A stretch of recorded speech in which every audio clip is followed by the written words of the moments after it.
Sapa Rasulillah sallallahu alaihi wasallam al-Fatihah. A'udzu billahi minasyaitonir rajim. Bismillahirrahmanirrahim. Alhamdulillahirabbil alamin arrahmanir rahim maliki yaumiddin. Iyyaka na'budu wa iyyaka nasta'in ihdinas siratal mustaqim. Siratal ladzina an'amta 'alaihim ghairil maghdubi 'alaihim waladdallin. Bismillahirrahmanirrahim. Wali Allah al-Fatihah. A'udzu billahi minasyaitonir rajim. Bismillahirrahmanirrahim. Alhamdulillahirabbil alamin arrahmanir rahim maliki yaumiddin. Iyyaka na'budu wa iyyaka nasta'in ihdinas siratal mustaqim.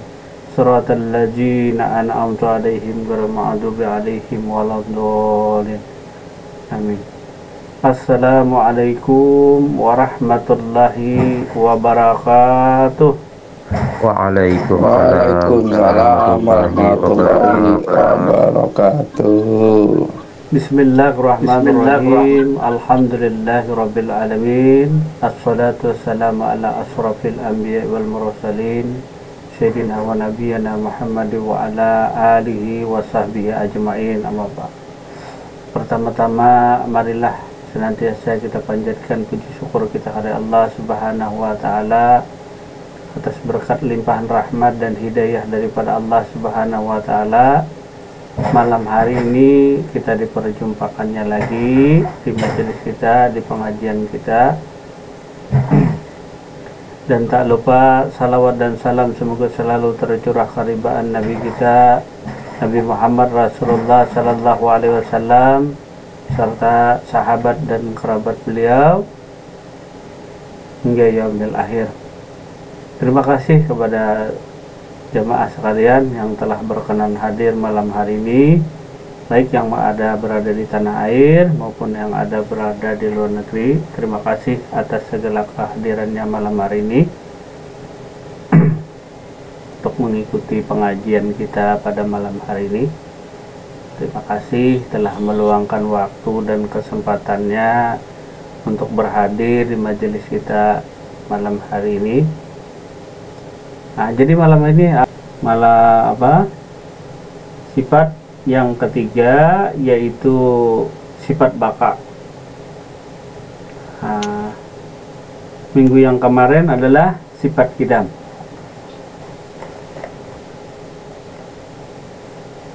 Nah, nanti dinyatakan Japai kalau tersalah tadi.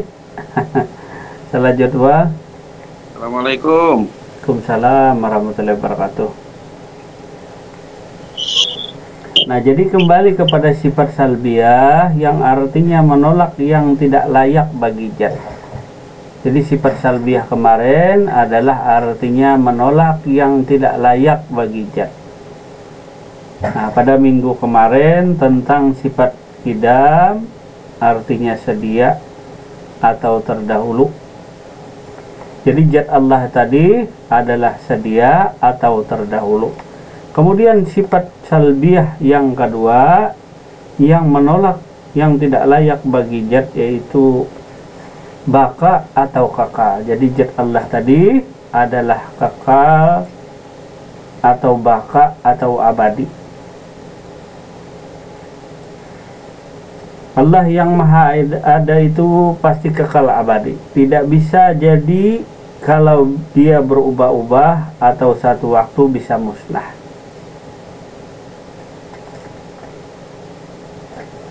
Kalau bisa berubah-ubah dan bisa musnah, apa bedanya dengan benda-benda yang ada ini atau yang mengalami perubahan? Nah, jadi di sini titik beratnya adalah zatnya yang tidak berubah, yang tidak rusak, tidak hancur. Bukan segi bentuk dan rupa. Tetapi yang kekal itu adalah zatnya. Bukan bentuk, rupa atau sifatnya bentuk rupa tadi. Nah, tetapi yang kekal di sini adalah zatnya Allah. Jadi yang perlu diketahui di sini zat Allah itu yang kekal itu zatnya. Nah, jadi zat Allah itu kekal, tidak rusak, tidak hancur, tidak berubah-ubah.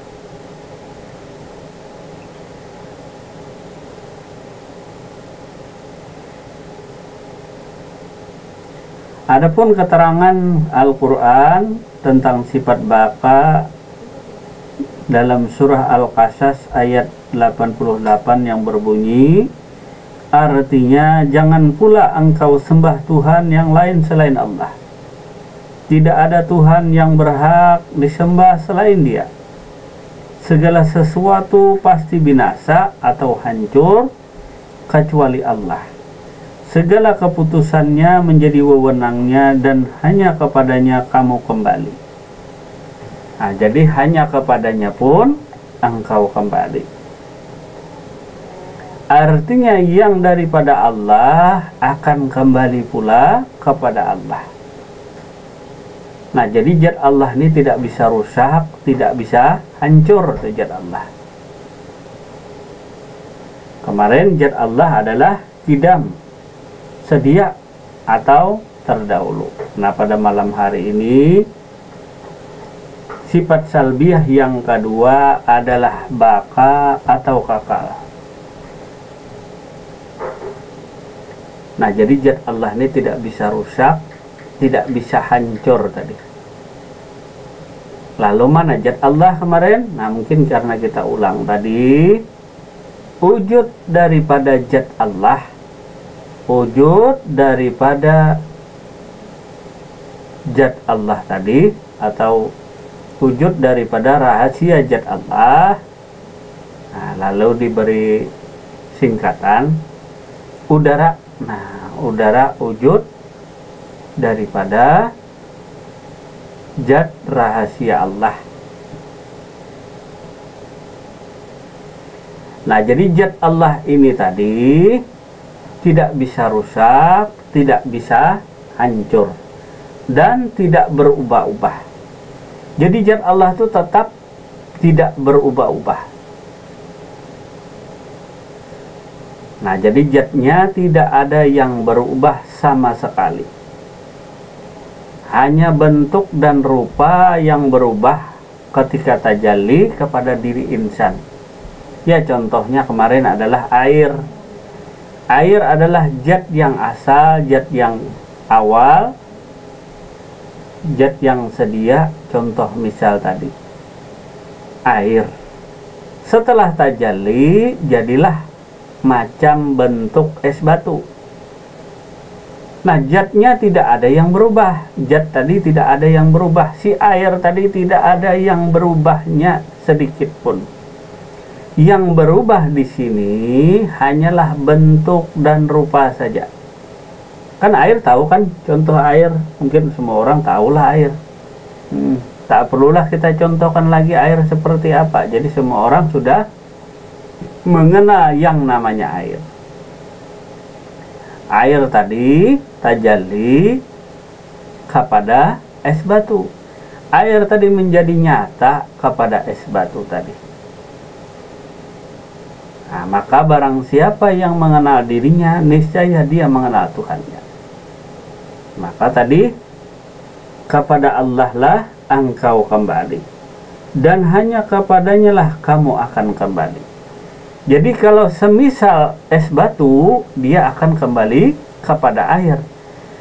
Artinya kandungan dirinya itu baik lahir dan batinnya, tubuhnya adalah berzat air. Dan otomatis dia akan kembali kepada air. Begitu pula diri insan manusia. Tubuh lahir, tubuh batinnya diliputi atau dimesrai oleh zat Allah. Artinya dirinya yang berasal daripada Allah akan kembali kepada Allah.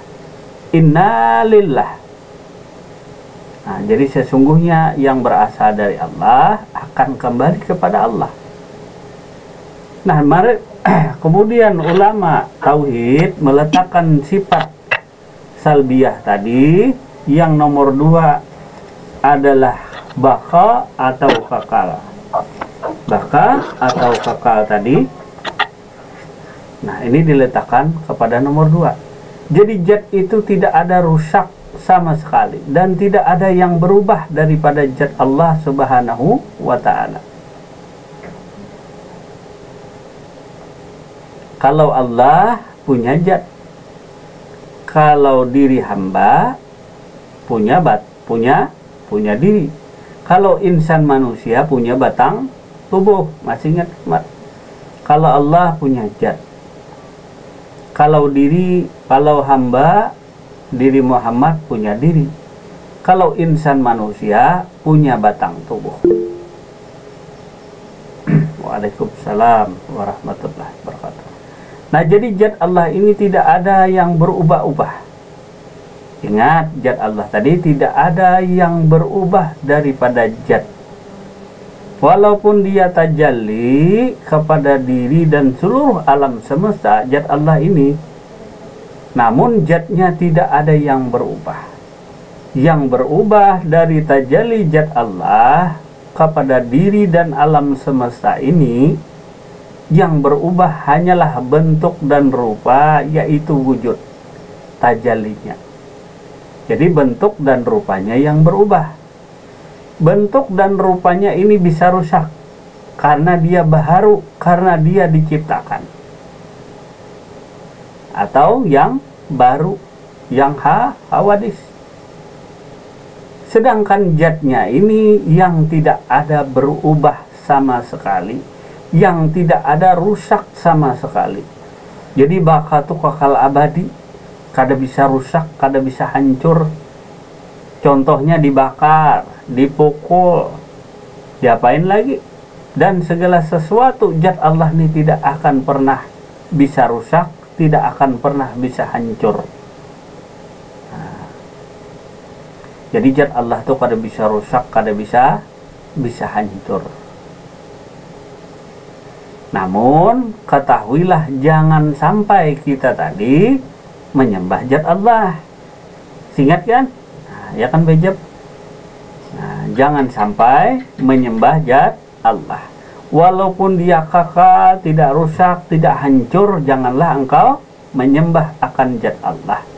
Yang kau sembah itu adalah Allahnya sang pemilik zat. Masih ingat kemarin? Akulah Allah, tiada Tuhan selain aku, maka dirikanlah sholat untuk mengingatku. Nah, zat ini kalau dibilang ya, kalau zat ini tadi ya termasuk makhluk daripada Allah. Nah, zat bukan Tuhan. Zat bukan Tuhan ya. Jangan salah mempertuhankan zat. Misalnya asma. Nah, kalau tingkatan untuk sampai kepada Allah biasanya kita disuruh mensuhud kepada zat, sifat, asma dan af'al Allah. Nah, 4 tingkatan atau tahapan seseorang saleh untuk sampai kepada Allah. Lalu dia bermusahadah melihat dan menyaksikan zat Allah, sifat Allah, asma Allah dan af'al Allah. Namun perlu diketahui, janganlah engkau mempertuhankan zat Allah, mempertuhankan sifat Allah, mempertuhankan asma Allah dan mempertuhankan af'al Allah. Kemarin, nah misalnya sifat yang pertama tadi, mempertuhankan sifat Allah. Sifat Allah yang pertama adalah wujud, adanya Allah. Diri dan alam semesta ini merupakan wujud daripada Allah Subhanahu wa ta'ala. Wujud atau adanya Allah. Walaupun adanya Allah, itu bukan Allah. Nah, jangan engkau mempertuhankan wujud. Yang kau pertuhankan tadi, Tuhanmu adalah sang pemilik wujud. Begitu juga asma tadi. Janganlah engkau mempertuhankan asma atau nama. Karena tiap-tiap nama tentu ada pemilik nama. Begitu juga zat tadi, tiap-tiap zat tentu ada sang pemilik zat. Misalnya contoh kalau batang tubuh. Kalau batang tubuh tentu ada pemilik batang tubuh. Begitu juga diri, tentu ada pemilik diri. Begitu juga zat. Allah punya zat tadi. Bukan zatnya yang kau sembah. Nah, bukan zatnya tempat engkau meminta. Salah kaprah kita tadi. Kalau meminta kepada zat. Nah, tema kadang-kadang kita ya Begitulah karena kekurang pahaman kita, kurang mengerti kita, kadang-kadang kita bertuhan asma. Apa semanggah kata orang banyak, asma tuh batuk-batuk. Iya kamu hijab. Nah, atau mempertuhankan wujud Allah. Lalu di sini ini Allah Ta'ala katanya ini wujud. Nah, wujud tadi. Wujud itu adanya Allah. Nyatanya Allah. Bukan Allahnya, tetapi kalau engkau hendak mengenal Allah, maka engkau paling tidak tahu wujudnya dulu, tahu dulu adanya Allah. Kalau tak adanya Allah, tak melihat akan adanya Allah, tak melihat akan wujud adanya Allah, lalu bagaimana kita bisa mengenalnya? Lalu bagaimana kita bisa berjumpanya? Begitu pula dengan zat Allah ini tadi. Kalau kita tak mengenal zat Allah, lalu bagaimana kita bisa mengenal Allah Subhanahu wa Ta'ala? Begitu pula tentang tauhid yang lainnya tadi, diantaranya tauhidul asma, keesaan asmanya Allah. Kalau kita saja tidak tahu namanya Tuhan, asmanya Allah tadi, bagaimana kita bisa mengenalnya? Tentu dengan bertauhid, seseorang tadi dengan tauhid yang mantap, dia melihat dan menyaksikan zat, sifat, asma dan af'al Allah tadi, maka dia akan berjumpa dengan Allah itu sendiri tadi. Nah, tetapi kadang-kadang mengenal zat pun susah. Nah, cukuplah dengan asma tadi, tak mau mengenal sang pemilik nama. Nah, jadi tiap-tiap zat tadi tentu ada pemilik zatnya. Nah, jadi kalau engkau menyembah zat, marahlah yang punya zat tadi. Nah, namun bagi orang yang belum paham dan mengerti, dia tentu mempertuhankan zat. Nah, zat tadi, lalu mempertuhankan zat. Nah, karena dari zat inilah adanya alam semesta beserta isinya. Karena dari zat Allah inilah yang namanya Nur Muhammad tadi tajalli, adanya Nur Muhammad. Begitu juga diri dan alam semesta tadi. Namun perlu diketahui, janganlah engkau mempertuhankan zat itu tadi. Nah,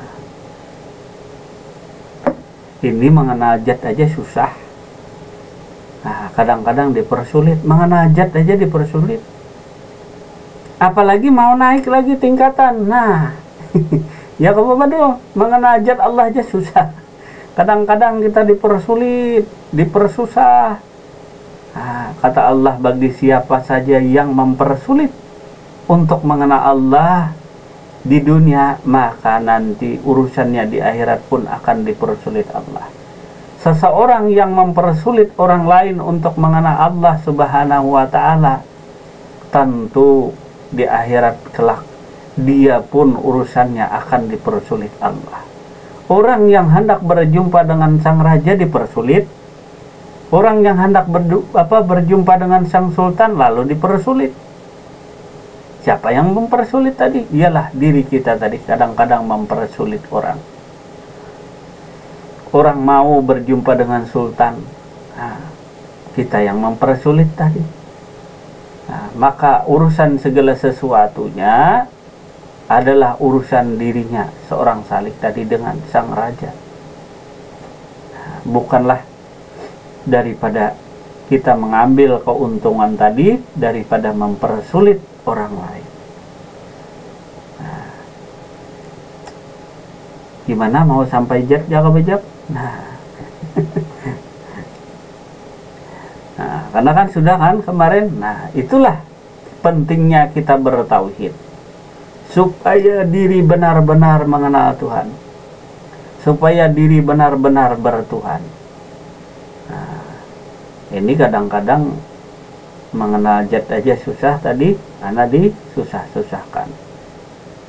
Nah, padahal diri tadi tanpa ada zat Allah, maka tak adalah diri kita.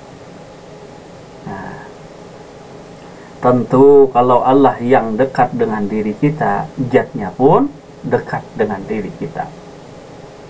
Nah, katakanlah bila ada yang mencari aku, katakanlah aku dekat. Tentu zatnya pun dekat. Nah, kembali kepada diri kita, kenal dirimu, niscaya mengenal Tuhanmu.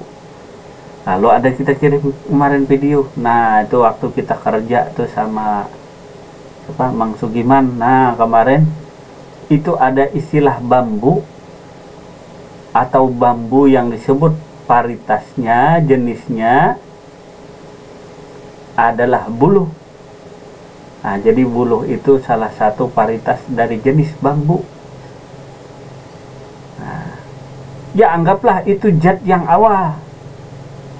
Zat yang awal tadi ialah bambu. Zat yang awal. Kemudian zat yang awal ini tadi, dari zat itu dicipta namanya. Jadi Tuhan mencipta. Nah, tetapi dalam konteks di sini bukan Tuhan. Artinya seorang pengrajin.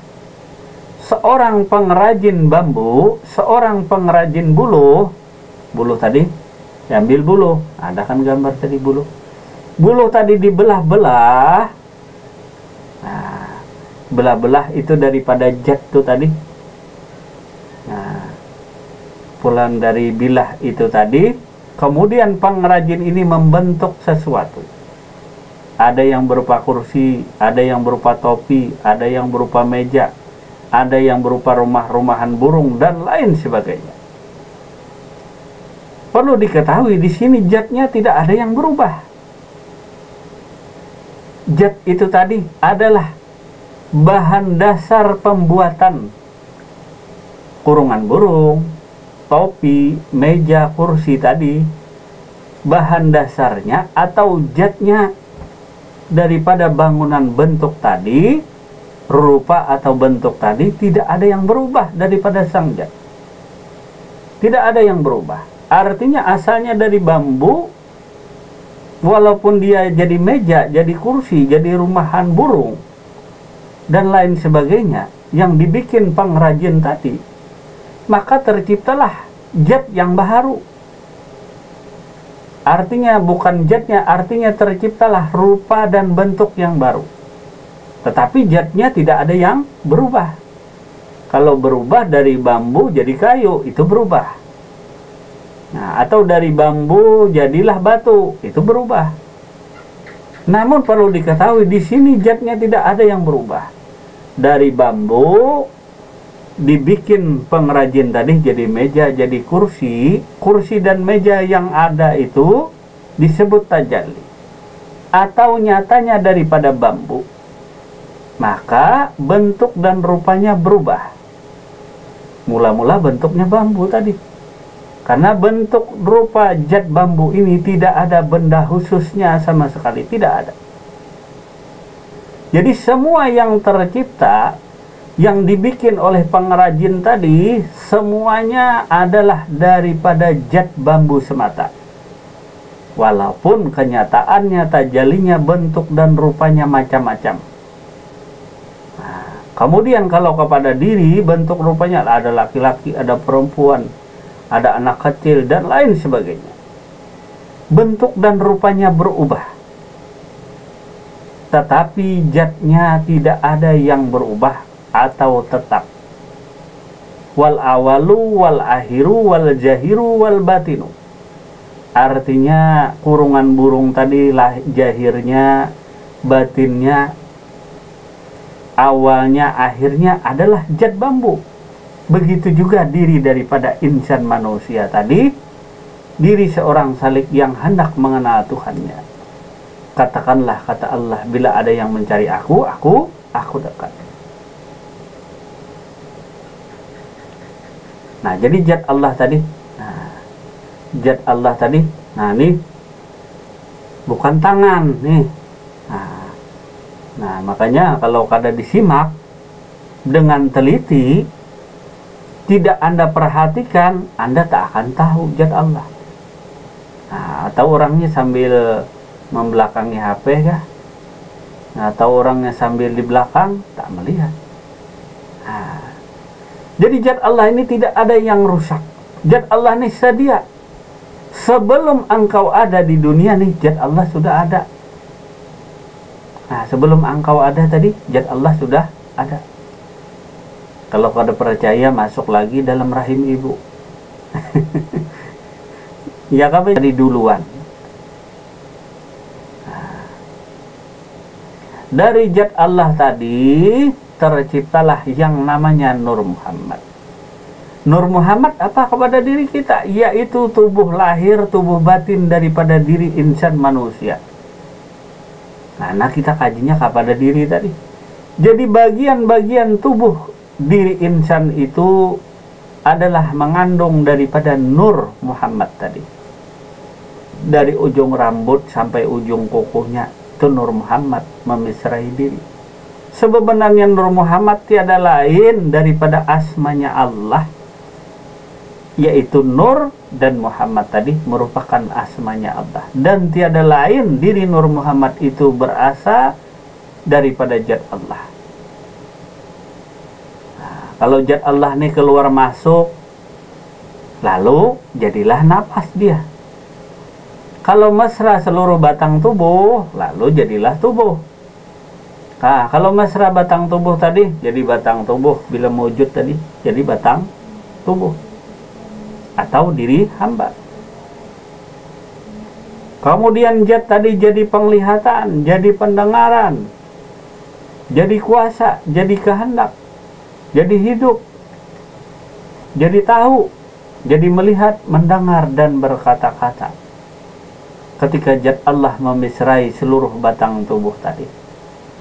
Karena zat tadi, nah bayangkan tadi ini bambu, ini kursi. Si bambu tadi, jadi bentuknya saja yang berubah, rupanya saja yang berubah, tetapi zatnya tidak ada yang berubah. Pahamkah engkau zat tadi memisrai seluruh tubuh? Nah, artinya kursi ini dari bambu. Nah, walaupun bentuk dan rupanya kan jadi kursi sudah. Beda dengan batang buluh bambu tadi. Sudah jadi kursi, jangan lagi dicari bambunya. Jangan lagi dicari bulunya. Yang ada tuh cuma kursi saja. Jadi si kursi inilah kenyataan si bambu. Nah, kalau mencari bambu lagi nanti ke pasar 5. Nah, tempat Pak Haji Rustam cari kursi bambu untuk diduduki adakah? Bisa dijuali orang bambu yang panjang kan, bisa disuruh orang ke Martapura, disuruh nebang dulu pohon bambu. Nah, karena engkau beli bambu. Nah, cuma kalau engkau beri kursi bambu tadi, ada orang jual. Nah, ada kabijab. Nah, ini contoh aja bijab lah. Nah, contoh misal, nah, kursi bambu tadi. Nah, ada aja Pak Jurus sama di pasar 5. Nah, atau kurungan burung. Nah, kurungan burung tadi dari bambu dibikin.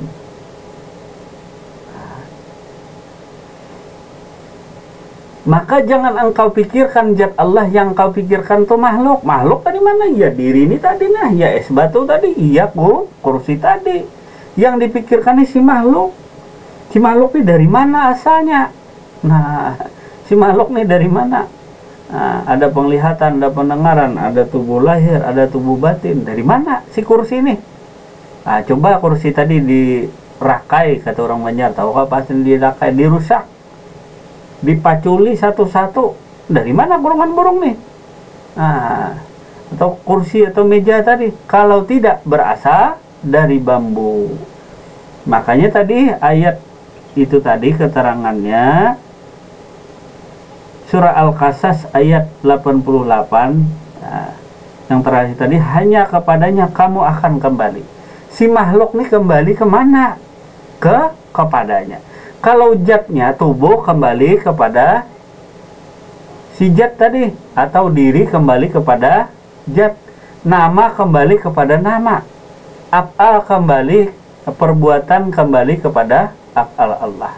Ini bahasanya saja tadi. Nah, jadi di alam insan si manusia punya batang tubuh. Kalau di alam ketuhanan bahasanya Allah punya zat. Kalau di alam kehambaan punya diri.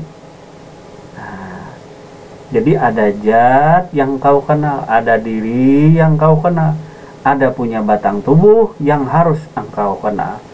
Kalau disuruh mikirkan ya makhluk tadi, ya ini makhluk, pikirkan si makhluk. Karena yang namanya makhluk tadi disebut hawadis yang baharu, yang tercipta daripada sang zat. Nah, ya anggaplah diri ini kursi bambu tadi. Nah, untuk memberi pahaman tadi. Jadi yang kekal tadi adalah sang zat. Zat tadi yang kekal. Misalnya diri kita es batu. Naik sepeda motor es batu nih, jatuh, patah kaki, patah tangan. Nah, jadi yang patah itu bentuk dan rupanya. Kalau zatnya tetap saja. Ya bambu tadi, tidak ada yang berubah-ubah. Nah, atau air tadi.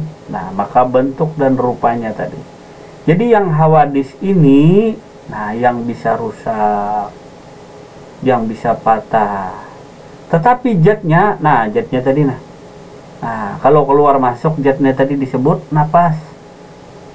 Nah, kalau mewujud disebut wujud tadi. Nah, mesra pada batang tubuh tadi disebut nyawa. Nah, mesrai lagi jasmani disebut rohani. Kalau nyata disebut jasmani. Nah, kalau tubuh punya nama, kalau zat punya nama, lalu ada zat Allah. Kemudian diri punya nama, diri hamba atau diri Muhammad. Sedangkan manusia punya batang tubuh tadi. Artinya ini tubuh Pak Asnawi. Nah, artinya diri, ini diri Muhammad. Artinya ini zat Allah. Jangan ketukar. Nah, itu hanya pemahaman supaya kita paham dan mengerti arti sebuah proses. Nanti tak ngerti kita tak tahu. Nah, yang tahunya adalah kue serabi saja. Nah, kalau kita tidak mau berpikir dari mana kue serabi ini tadi asalnya. Nah, jadi hendaklah kita arif dan bijak tadi untuk mengenal diri, dari manakah diri ini berasal dan kemanakah kita akan kembali tadi. Jadi kalau kita pintar-pintar juga hidup di dunia tadi, mati juga. Kita sombong-sombong hidup di dunia, mati juga. Yang gak ada sombong juga mati, yang sombong juga mati, sama saja. Yang miskin mati, yang kaya pun mati. Semuanya pun akan meninggalkan alam dunia ini tadi. Nah, jadi kalau kita tidak berpikir kemanakah kita kembali tadi. Nah, arti orang kembali itu Pak Ijab, laksana Pak Ijab kembali pulang ke Brau sana, ke rumah sana. Nah, Pak Arbani mungkin pulang ke Peringin. Nah, Pak Asnawi mungkin pulang ke Riau, Pak Badrul mungkin pulang ke Malaysia. Ya namanya pulang ke rumahmu, rumah asal dirimu. Innalillah artinya kembali tadi kepada Allah. Surah Al-Qasas ayat berapa tadi? 88 ke ayat 8 baca. Nah, kadang-kadang bisa lupa. Nah, karena ilmu tadi daripada Allah tadi. Jadi si hamba tuh kadang-kadang diberitahu, kadang-kadang tidak. Nah, jadi dalam surah Al-Qasas ayat 88 tadi, hanya kepadanya kamu kembali. Jadi hanya kepada Allah engkau kembali, bukan kepada surga. Mana ada kembali kepada surga? Itu orang, kalau engkau kembali tadi tentu kembali ke asalmu. Mana asalmu? Innalillah, engkau berasal dari Allah, tentu kembali kepada Allah. Jadi batang tubuhmu ini kalau tidak hendak hancur, kalau hendak kekal tadi, maka baqabillah, kekal dengan Allah. Artinya kembali kepada Allah, si tubuh ini tadi. Kemudian namamu kembali kepada asmanya Allah. Karena namamu itu berasal daripada asmanya Allah. Begitu juga perbuatanmu itu berasal dari af'al perbuatan Allah atau af'alnya Allah.